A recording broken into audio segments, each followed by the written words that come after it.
Despite the overwhelming focus in local media reports on domestic political issues in Hong Kong and China, the situation in South Africa is not going unnoticed. If we take a look at the Mingpao newspaper, one of the leading Chinese language publications in Hong Kong, there's a whole page spread devoted to South Africa. The headline reads, "The worst rioting in 27 years, carrying some of these widely circulated images of looting in the country and this image of a mother throwing her baby to safety. Lower down in this same article, it explains how the Chinese embassy in the country is advising its citizens in South Africa to take extra safety precautions during this time and warning them that there could be a shortage of basic necessities should the looting activity continue. There is, of course, a great deal of economic interest in the South African social unrest from Beijing, because back in 2018, President Xi Jinping, on a state visit to South Africa, pledged almost $15 billion of economic stimulus to the country, including extra lending from Chinese banks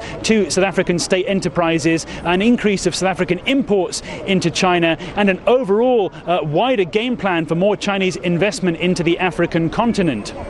Elsewhere in Asia, the Indian government has particular interest in the South African story. The Indian foreign minister tweeting that he has been speaking directly with his South African counterpart. He says in his tweet that he's been assured by her that the South African government is doing its utmost to enforce law and order, and an early restoration of peace is the priority. That's a particular concern to India because of the 1.5 million Indians who live in South Africa and the many Indian media reports that are telling stories of how some of those Indians have themselves been the victims of looting.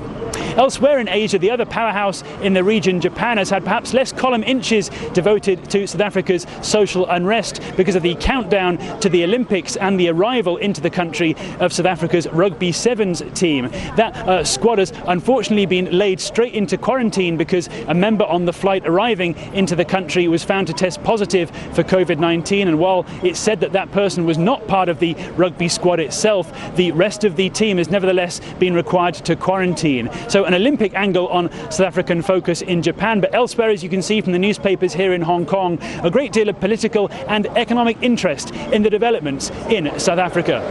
Richard Kimber for SABC News in Hong Kong.